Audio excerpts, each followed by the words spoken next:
Pour sa 10e soirée de la laïcité, l'association Laïcité 40 avait choisi d'aborder le thème de la laïcité dans le monde du travail. Tous ceux qui le souhaitaient avaient alors été conviés au hall de Dax pour en apprendre plus sur le sujet ou apporter un avis sur la question.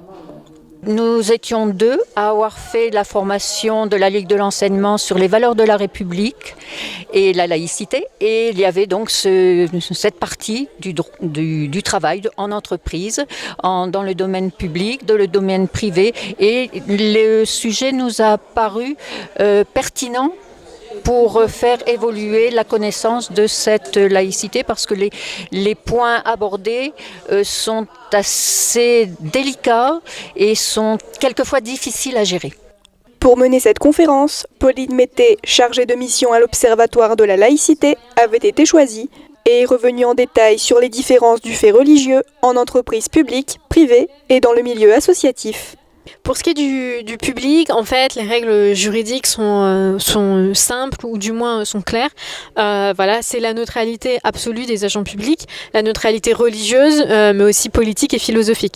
Les agents publics représentent l'État, ils ne représentent pas leur individualité, donc ils doivent être neutres comme l'État l'est.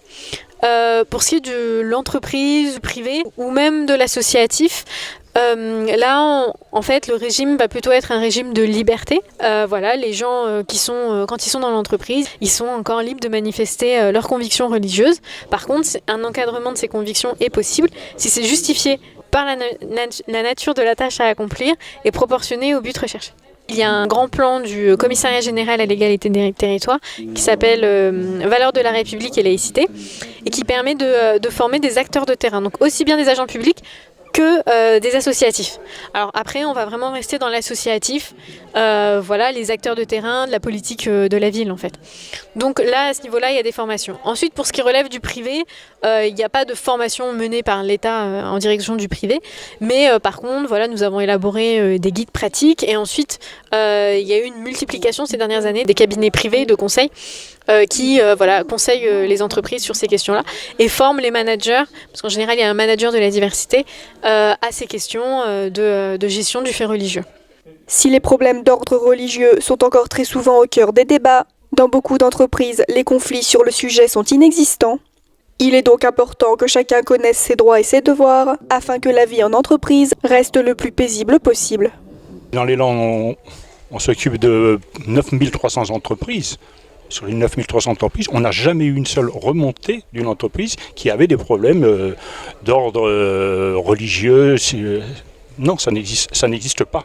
Ce sont des petites entreprises, donc c'est plutôt des entreprises à caractère familial. Tous les problèmes, et ceux-là, s'il y en a, sont aussi traités dans l'entreprise, puisqu'il y a des relations pratiquement familiales entre le chef d'entreprise et ses employés, donc ça se règle entre soi et ça ne sort pas de l'entreprise. On fait rarement recours à du juridique ou à du contentieux ou à du tribunal pour régler des problèmes internes à une petite entreprise. On est dans un caractère familial et ça se passe entre soi. Je pense qu'il y a beaucoup d'entreprises où la question ne se pose pas et où si elle se pose, après tout, un salarié peut très bien évoquer le besoin de poser un congé pour une fête religieuse qui ne serait pas chômée, qui ne serait pas un jour férié. Bon, à partir de là, c'est pas parce que le salarié en fait la demande que c'est un conflit ou que la religion intervient dans l'entreprise. Il s'agit simplement d'une gestion, normale en fait.